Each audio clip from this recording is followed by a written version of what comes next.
হার একটা এমন শব্দ যেটা মানুষকে ভিতর থেকে মেরে ফেলতে পারে।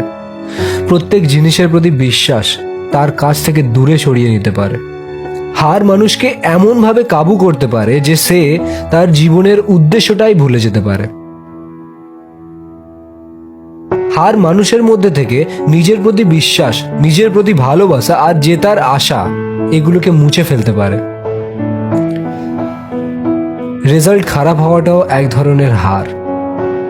রেজাল্টের ক্ষেত্রে তোমার একটা এক্সপেকটেশন থাকে যে আমি এত পার্সেন্টেজ মার্কস পাবো, আর যখন তুমি সেটা পাও না, আর যখন তুমি দেখো অনেকে তোমার থেকে বেশি মার্কস পেয়েছে, এটা হার।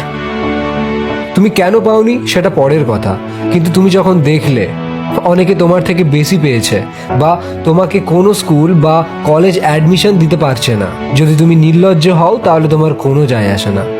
কিন্তু তোমার যদি খারাপ লাগে, তুমি ডিপ্রেশনে চলে যাও, তোমার নিজের প্রতি রাগ জাগে, তাহলে তুমি জানবে তুমি প্রকৃতপক্ষে হেরে গেছো নিজের কাছে। হার সবার নসিবে থাকে না। তুমি হেরেছো মানে তোমার মধ্যে সেই অনুভূতিটা আছে যে আমি হেরে গেছি।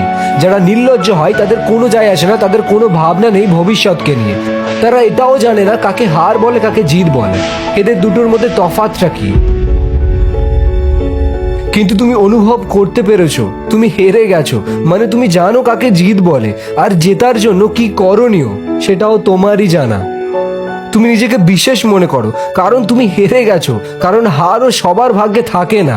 হেরে তো তারা যায় যারা জেতার চেষ্টা করে, যারা কোনো চেষ্টাই করে না তাদের কাছে কি হার আর কি জিত। তুমি তাদের থেকে আলাদা। তোমার রেজাল্ট খারাপ হয়েছে, ফেল করেছো, আবার উঠে দাঁড়াও। এবার শুধু পাস করার জন্য নয়, টপ করার জন্য পরিকল্পনা নাও।